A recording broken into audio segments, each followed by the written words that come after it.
Again on TVC Breakfast. Well, President Bola Tinubu's journey to becoming the #1 citizen of Nigeria is quite fascinating. And the book, Beating All Odds, offers a unique perspective on his victory.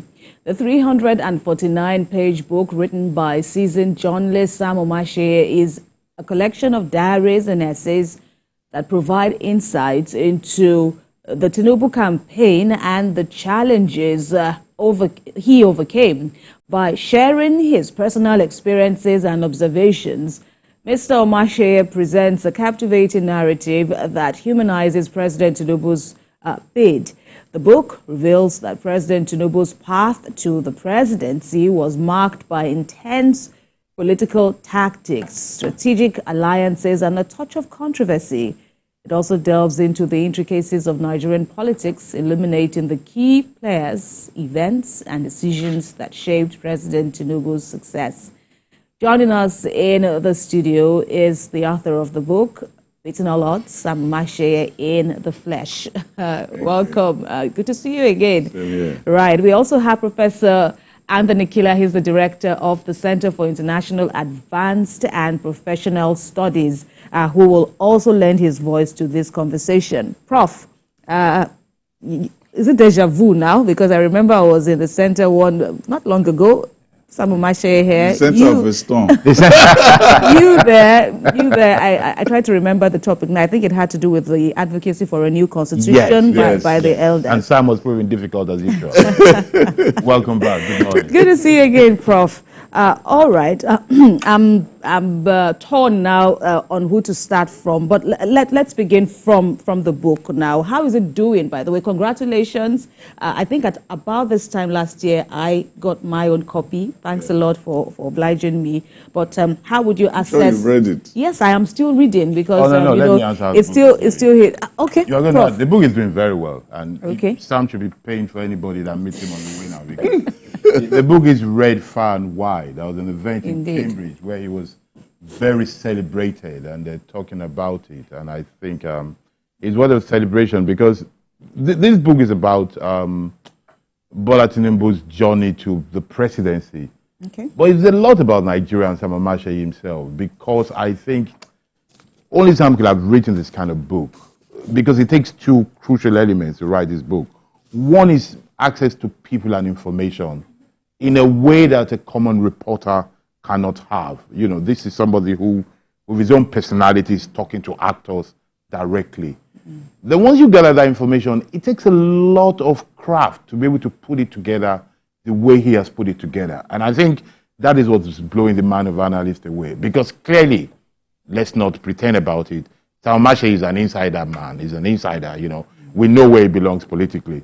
But his craft to be factual and to put style together, I think, regardless of what you think of Tinubu or what you think of Sam Omatseye, if you want to enrich your spirit and your intellectual soul, this is a book that you should read. There's a lot to learn from the craft of writing, the ability to narrate story, and the ability to strike a balance, knowing fully well that people like me will be somewhere out there looking for what is wrong in it. And I think he's been able to dodge a lot of bullets. So, right. You know. Right. We will definitely talk more about the Cambridge Africa Roundtable conversation, which you moderated, the latest session in October. But I think I want Sam Omatseye to react to Prof's, assessment so far.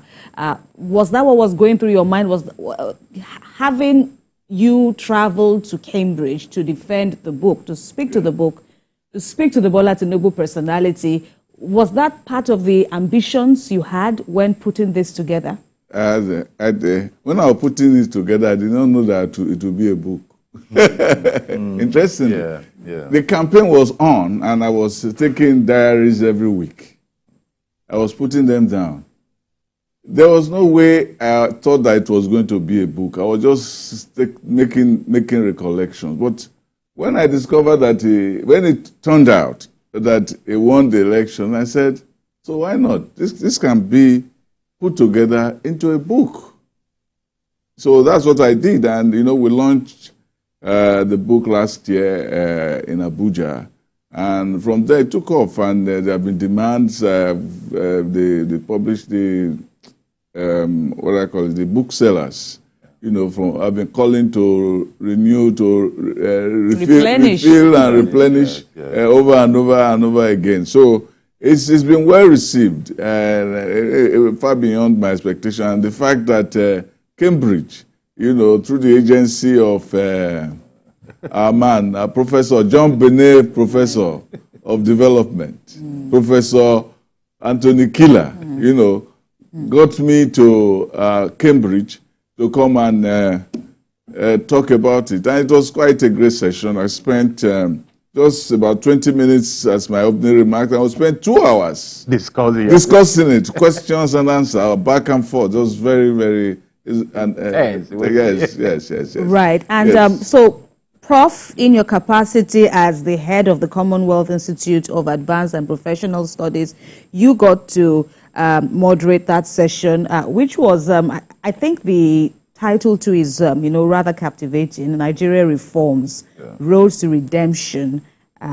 Road to Redemption. I think there was a question, or was it Road to Redemption or Redemption? And so I think that was, a rather fascinating title. Redemption. Are we truly on the path to redemption or perdition? And what a stage! What an international stage! Of all international stages, a leading international school, Cambridge. So give us a sense into the idea behind it. Well, I think 3 things need to be said. Number one is my moderating the session was an accidental thing. Okay. It wasn't meant to be me. It was Dr. Christian Dorsey, who's a very renowned expert of African affairs. But he couldn't make it there. They looked around, and I think I was a cheaper option, and they chose me to stand in. The other thing is that the Cambridge African Roundtable it's a very prestigious roundtable that analyzes international affairs with interest in Africa.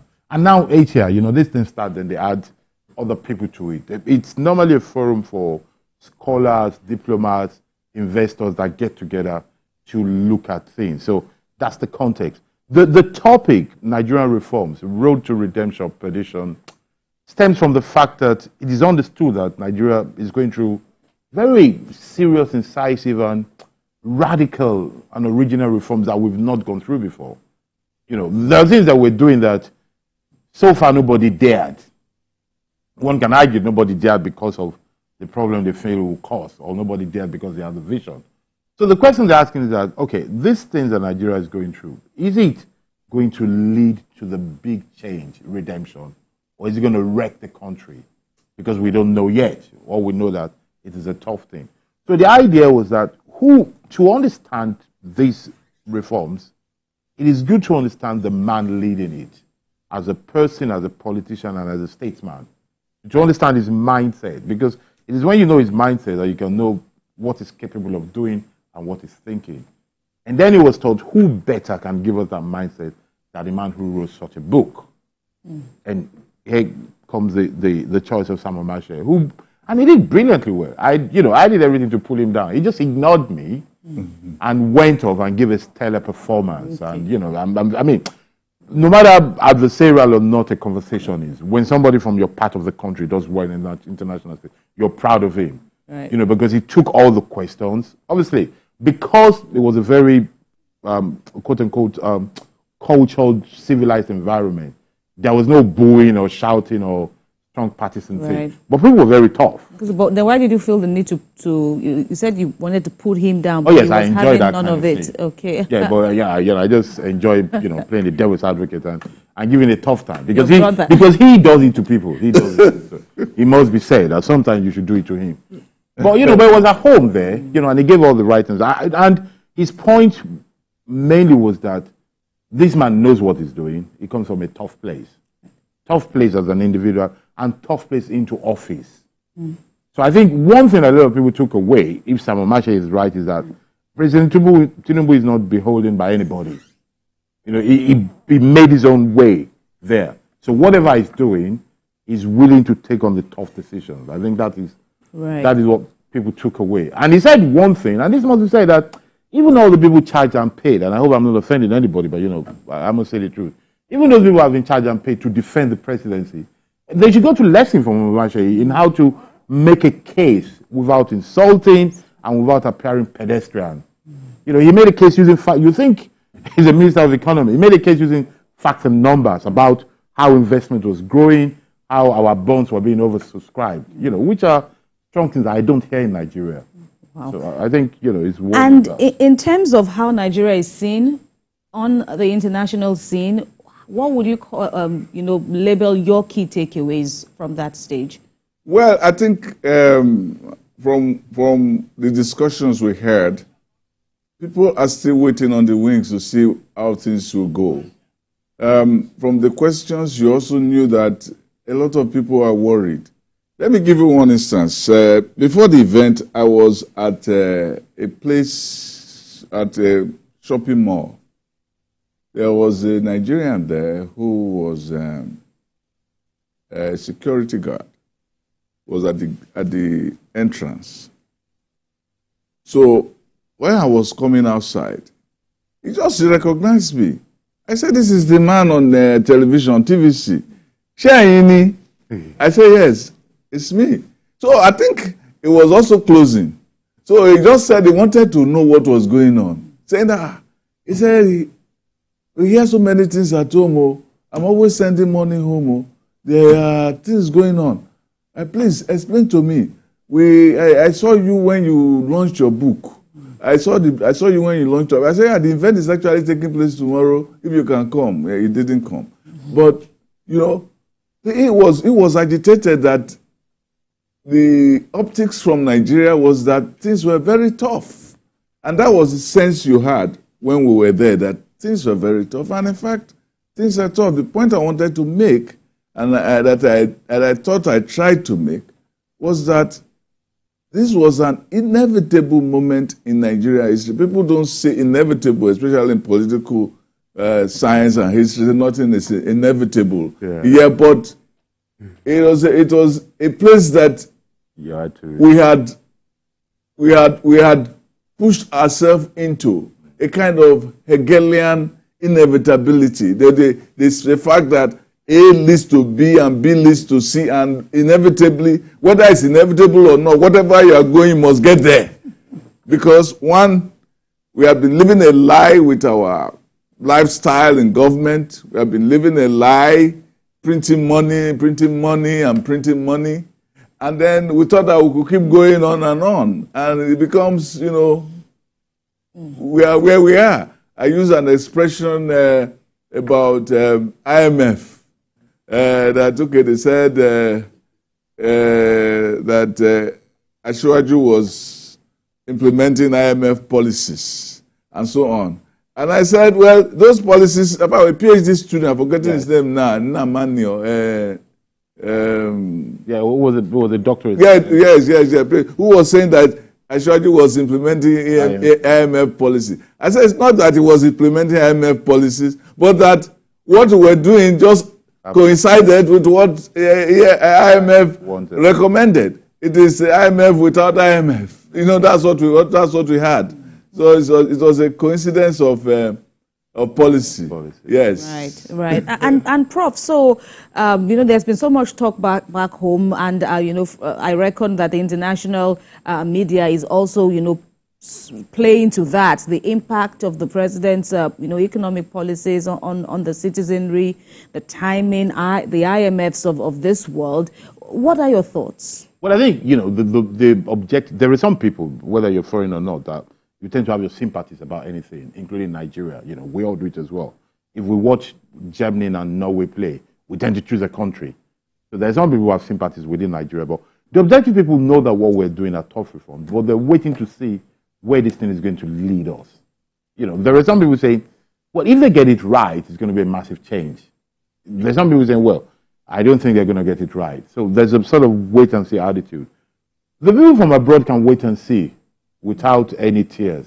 It is tougher for people waiting in Nigeria because, you know, they're going through the problem. So, you know, they are forced to have a position immediately. If you read that the price of petrol has gone up in Nigeria, you just say, well, let's see what will happen. But if you're Nigerian and you hear price of petrol has gone up, when you're about to pay for it, your reaction is different. So, you know, that's the way to look at it. But I think one thing I learned from this book and listening to Omatseye, which I did not put together myself, but has come clearer to me, is the fact that the policies we're doing reflect the president's way of doing, of leading his life. I dare say, it's a bit, with all respect, a bit of a cheeky rascal by himself. And he does this thing because even the book teaches us, and I want people to discover that his access to the presidency was really against all odds, because at one point he became a candidate that was fighting his own party, fighting opposition, fighting the media, fighting people like me, and somehow he still got there. So, by playing it through. And one thing I was looking for, which came out of the book, and which is reflecting in his reform, is that he seems to think his philosophy of life tends to be that, let us do this. If we do it, we're still going to be damned.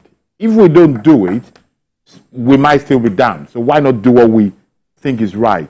Which is a tough thing to do, especially when others are at stake. But I want Sam to talk to this, because I'm very curious about this mindset of saying, this is it, let's do it. We might win, we might lose. A bit like a gambler, isn't it? Yes. That's a tough word, but that's... Yes, there was one conversation I had with him when the election was still far away. I mean, the re-election.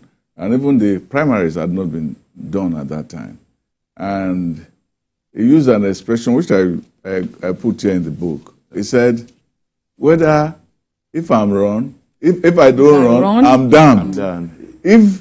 If I run, they'll damn me. I might be damned. So why don't I run? And I'm sure that I'll win. That's how I put it. I want to take you up on twice now in this conversation so far. Prof has spoken about the access, your access with the president, and that's why Cambridge felt it was fitting that you come to speak to the president, speak to him before he became president, and now to give life to his policies. So do you feel that it was an unprecedented, access that you enjoyed? As in, I'm trying to get to how you were able to build up or to play on or to leverage on this access, because I don't even think you knew that this moment would come, right? And he also spoke again about, journalists. So many times we're on the field, we have some form of access, with, a politician, for example. But what lessons would you like, journalists to learn from your experience? Well, the issue of access is sometimes exaggerated. I have access to him from time to time, but it's not as if I see him every day, because sometimes I write, or people say, it's Tinubu that grieved him, that went to write. People say that a lot, and they don't know the times that two of us will argue and disagree, and we'll get up and stand. I saw tweets of that here. And bang the table. But it's usually what you call friendly affray. You know that I don't mean any harm, and he knows that I don't mean any harm. But we can contend, because we know that we have the same kind of goal. We have a symmetry of vision, and that kind of thing. So what you do when a journalist with important personalities like that is that you don't take it for granted. You know that you are in moments where you are going to give account to society about this very important personality in history and for history. So there are so many things, when you meet personalities like that, it's not everything that you have conversation that you make public. There are some things that are with you forever. There are some things that you keep for you. For me. Right. There are some things that are for a particular period of time. There are some things that may not even be now, maybe for 10 years, that they will even be relevant. There are times that some things I've written, for instance, there was one time that the campaign was going on, and people were talking about, hey, he didn't go to Chicago, he didn't read for any exam and all of that. Then I gave an example. I said, this man actually did, when he was studying one time, he was actually working as a security guard. That there was one time he was working as a security guard. I had an exam the next morning, and he had a dog tied to his hand. You know, that's what they do. So he was reading because he was preparing. So in the course of reading, he slept off. Then when he woke up, there was no dog and there was no latch, you know. So he said, it means that I've lost my job. He said, I cannot lose two things at the same time. Because not that the manager had come, had seen him sleeping on duty. So he said, well, I cannot lose the job and fail the exam. So let me just finish, let me just read the exam. And it was such an intense campaign period, Yes. you know, come to think of your book also played heavily on that, you know, Yes. mindful of, let me use the word, yes, the hatred, Yes. the hatred, the distrust, Yeah. you know, and, you know, so many kinds of emotions that we saw. We saw you stick your head out. Yeah. And, you know, take some bullets, you know, for the president. You also spoke to that where, you know, the obituary article you wrote and the controversies it evoked, yet you trying to say this was purely misunderstanding. Help us to also, you know, speak to that. Why you felt the need to, I know this man, and he's not what he seems, at least to this group of people, right? Yes, it is really sometimes confounding when you know a particular fact and people say different things. And every human being goes through this about people. You have somebody you know very well, and the perception of that person is actually different from the experience you have with that person. And some people don't seem to get through for whatever reasons. So I had that experience. I said, look, this is not a perfect man. This is a human being. But the way they want to make it, they want to make him into a perfect man in order to make him a bad man. Because if you make him an imperfect man, it will be difficult to make him a bad man. So you have to put him on the pedestal of a perfect man. If he falls short, then he has to be a bad man. I hope I get what I'm saying. Yeah, so that was what was going on. And my own point was to say that he's as human as any other person. And if you understand that he's a human being, then you can understand his genius, because there's no genius that is a perfect man. All geniuses are flawed. All geniuses are human. That's why they are geniuses. Sam, because if they are not humans, you can't call them geniuses. Exactly. You either say they are gods or they are angels. Exactly. Okay. You read my mind anyway. Yeah. You're a student of classic studies. You read my mind. Yes. What I was going to ask you is this. Yes. Are we dealing with a human being or some strange being in Bola Tinubu? Because, and I'll tell you why. Because it's very important to know the person leading us, can he relate with us? Because what he has gone through and the calm with which he has gone through it is not normal. Because you talk about him being ignored at some point by the former administrations, hurdles and obstacles put against him, stacked against him by people who should be on his team. In a way, there's an expression, we go back to Cambridge, they were rowing against, instead of rowing together.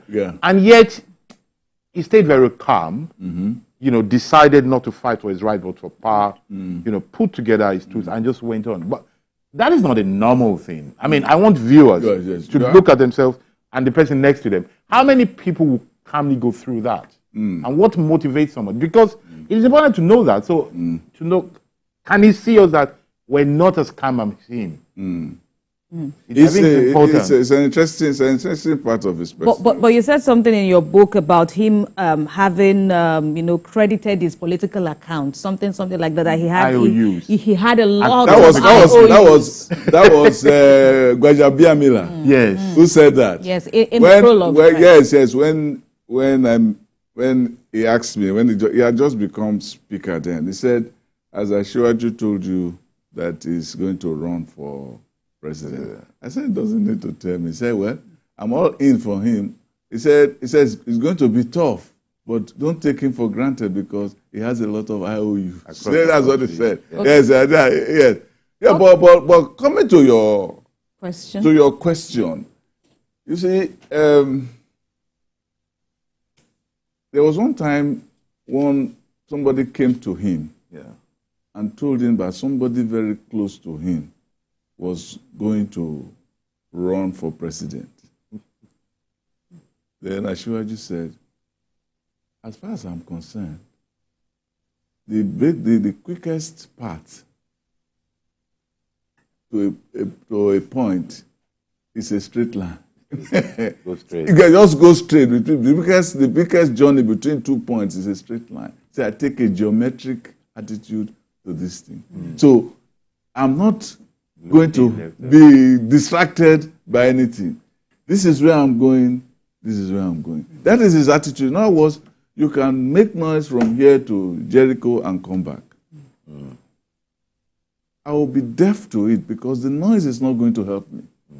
The noise is a distraction. So I'll just focus on what I'm doing. And if you are going to be useful along this line, I will. Now to the question of whether it's a strange person. There's this book Dostoevsky wrote, Crime and Punishment, in which he was saying that there's, at certain points in history, there are certain personalities that defy laws, rules, norms, and rise. And Nietzsche, in his analysis, thus spoke Zarathustra, made reference to this. He said there are certain personalities across history where they keep going and the rules don't apply. To them. The rules don't apply. They just go. He mentioned people like Napoleon and so on. What do you call this? Is this Greek leader? Sophocles. No, Sonos. It's Solos. I've forgotten his name now. He mentioned him. He mentioned Napoleon, and mentioned people like Mazzini and so on. And that there are certain people like that that come in history that people like Mandela, legible, soluble. Yes, that's for me. Yes. And there are very few. There are very few. They come once in a while. And then you throw this rule at them, it doesn't apply. It applies to everybody, but it doesn't apply to them. You know, that is what happened to him. Now, you might want to add Trump at this point, but go ahead. Yes, it's just like Trump. Not like, you look at Trump. But I hope these rules don't apply to him. Like I wrote in my column, I said, Trump does not read the Bible and he lists the Christians. Yes. Yes. He's a billionaire, he lists the poor people. Yeah. He's a criminal and all the judges like him. Yes. So he gives marital advice. He gives marital advice and is the list of all of them. But these extraordinary people, do they know that the rest of us are not extraordinary? My point is this. I would like the president and the presidency to know that the rest of us do not have the kind of patience and the kind of texture they have to go through things in an extraordinary way. They know. Okay, that's the key thing for They me. know. They know. One of the things, one of the virtues of those people is that they have this extraordinary self-confidence. That sense of daring that you learn about epic heroes. You know, the epic heroes are those who believe that, you know, even the gods, the gods are working for them. So that if you want to cross the water and everybody can't cross the water, you know that the gods will take you through it. But if you look at the yearnings of the people there who still have maybe harsh responses to some of the policies of the government of the day, what they speak to, one of the most prominent things that they speak to is the lack of, or otherwise, the issue of empathy, from the government. With Bola Tinubu now president, the issue of human face, the issue of empathy, the government is there. Do they know what we are feeling? How do you respond to those issues? It's a valid point that the government can still do more about the issue of empathy, and that should come from people who are talking. They are doing it, but also the atmosphere is very hostile. You remember, as we said in Cambridge, many people have not accepted, just as Trump did, and never accepted. Many people have never accepted that he won that election. That's a legitimate president. That is a legitimate president. Still in So even when he shows empathy, what more empathy do you want than telling everybody, telling the students that now we are going to give you student loan. Come out and take it, or we're going to give credit to everybody who wants to do business. Just come and apply. We are trying to give food for everybody. There have been some problems with that some politicians have hijacked all these palliatives. It's an attitude, or handing money to them to get things done. What more empathy is it to tell everybody that, look, this is what we are going through. It's what we are supposed to go through because we didn't do what we're supposed to do for many years. But the problem is not so much that it is not there's no empathy, but nobody is ready. It's just like a baby that is crying, that you want to give food. Even sometimes when you are giving the baby food, the baby is still crying. They're crying. Because he's still angry, not because you are giving him food, but you made me cry in the first place. You didn't bring it in the first place, and I'm drinking it, and I'm still crying. I'm here to be appeased. I'm here to be appeased, even though I'm giving you, this. It is that kind of psychology. Right, and yes, we had such a toxic climate, politically and otherwise. Yes, that period also threw up a lot of analysts. The youth were so vocal, more than ever before. But healing is also, the issue now. Where are we on that path? Well, I think we're still behind. I think more can be done. I believe that the government really does have good intention. And that's why they do all this palliative. They're trying to help things. I think the intention is good. I disagree on the policy, on how they're trying to find a solution. All right, Prof. We'll come back to that, but let's just speak to, the pictures that we are seeing on the screen. Are this part of the Cambridge? Yes. Yeah, this is a part of it, yes. We got some of it there. Yes. All right, there's a particular one that I wanted to talk about where you were, flanked by flag. Okay, right, this one. Yes. Right, so where was this? This was at the Pembroke College, at the entrance, the entrance to the college. Or the Pembroke College, the university. Yes, Westminster College. Yes, where they want him to come and be a faculty if everything. Oh, really? Interesting. Interesting. All right, and that's Prof also. Okay, and some of the attendees, no doubt. But of course, the issue of how well the government of the day has earned the trust of the people, and the president spoke to that when addressing following his victory, that I know there were various people that, and just like Trump, where half of the country didn't vote for him. In terms of earning the trust of Nigerians now, how do you perceive things as they stand? Well, I think, you see, once you're in power, what people want is result. Because we're not getting the result yet. Or at the pace at which we're going, yes. So there's a bit of a problem there, there's no doubt. I mean, there are people like Sam and a lot of people actually who see the bigger picture and say, look, the reason why we're doing this is because we want to get to a better place and we had no choice. Some of at some point likened us to the children of Israel when they were going through the desert. And at some point they were arguing with Moses that he has taken us out of Egypt and we're not sure where we're going. Well, I say, even every time I read that story in the Bible or I hear this sermon, I tend to root for the children of Israel for rebellion. Because really and truly, if you take us from somewhere, we're not clear where we're going to yet. We have a right to argue and complain, like the baby crying. We have the right to say, this desert is hot. What's going on here?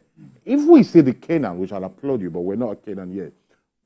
I must say that on a personal note, I disagree with some of the method. Again, I repeat, I think the government and the people in government are high on intention. That's why they try to give palliative, that's why they give out money, because they see people suffering, they're trying to help. I think, for ideological reasons, that is a wrong approach. I think what they should be doing is trying to incentivize production and producers, rather than dealing with consumers. I think the focus should be on creating job and wealth, not handing out anything to anybody directly. Because whatever you leave out directly, and I speak as an economist there, you're simply going to fuel inflation because you're giving people money to go and buy the same amount of thing in the market. Rather than do that, what you should do is produce more things in the market so that the price will go down. Let me say something unpopular that you didn't ask me, but just so it can be said.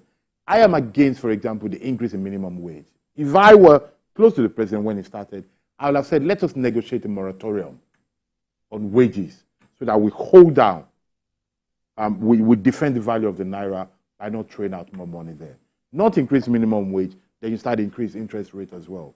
You know, you are looking at the naira now. This yes, the value, impact on the value on all those of the things. naira. Yes, I would have defended the real value of it. Imagine if we said everybody for 1 year, nobody gets an increase in their salary. Not civil servants, not politicians, anybody. Not Sam, not you.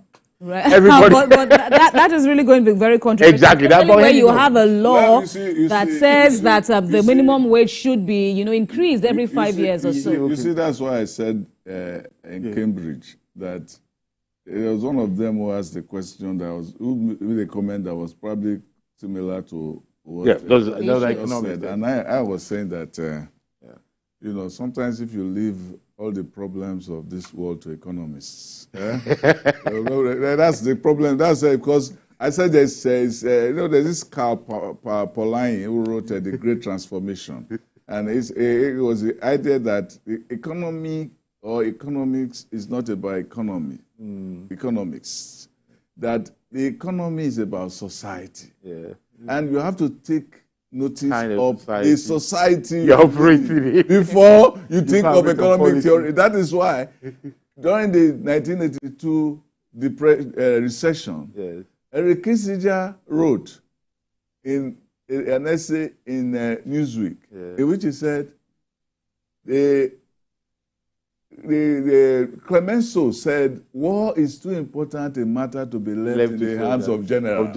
Yes. He said, by the same token, I said the economy is too important a matter to be left in the hands of economic experts. Yes. All right. Because if you say you were not going to review the way, there will probably be no economy for people to deal with. Because there will be so much turmoil and so much. So you have to handle it with kid gloves. And then the idea of production is very important. That is why the government is working on making money available to the investors. Those are the people that hold small and medium. Those are the ones that hold it. So are giving them loans. So that is the productive aspect of it. Yes. Well, let's see. If the flowers, they'll blossom. Right. Yes. But, quickly in the book, we've run out of time, and, Ibrahim has to come up. Yeah. You express hope that the president would initiate a dialogue process, that if the opposition is, is comfortable with the intention behind it, they should also latch on. But are we seeing that? Well, we are not there yet. Okay. And if they don't want to do dialogue, we might go back to 2022, 23, again, where you have a disjointed opposition. And we're having it. We understand that some of them there are even going to be more parties this time. So much cleavages. And then the point is that the bitterness against him is so much that some of them are not even seen through. But then there is also the notion out there that Nigeria may be heading towards a one-party state, looking at the quality of opposition that we are getting now. Do you think that's a fair assessment? I think the risk is always there. But to this one, honestly, I think it's just a position that needs to get his act together. How so? But they need to find gumption. At the moment, the Nigerian opposition is divided, is divisive, and is indecisive. It's getting more divided. So that's not helpful. Some people, those who believe in the process of opposition, need to get themselves together and come up with something formidable. After all, Ashwaju Tinubu did it against his own party. At one point, he was in opposition and in government at the same time. Yeah. So, they can get them together. There's no excuse for that. Even if the government of the day is trying to turn the country into a one-party state, all politicians have that tendency. It is the duty of those who do not want it not to allow it to happen. Right. And, so the book also talks about the dangers, the evils, modern-day evils, fake news. In the spate of fake news during the election, even off-cycle election that we see now, we also see that play out. You're an ace journalist and you're also a keen observer. of the climate. How do we go around? Has it come to stay? I've always said that the problem with fake journalism is the problem of our journalism elite. That our journalism, the proprietors and the editors keep complaining that some people are stealing their news. There's a way to go about this. Get them, prosecute them. I agree. We can't keep complaining every day. I mean, journalists should not complain that their newspapers are not selling enough and broadcasters are not getting their stories enough. Go and sue these people. When you sue them, they will stop. Do you have New York Times complaining about it? You have them complain about it in the UK. When there is fake news, there is a way to deal with them. Take them to the law and sue them. The only person who has tried to do it is a non-journalist. Is Fashola. Fashola did it. Somebody tried it. The guy is running from Helter to Post, from Kila to Post now. Yeah. He's looking for his life.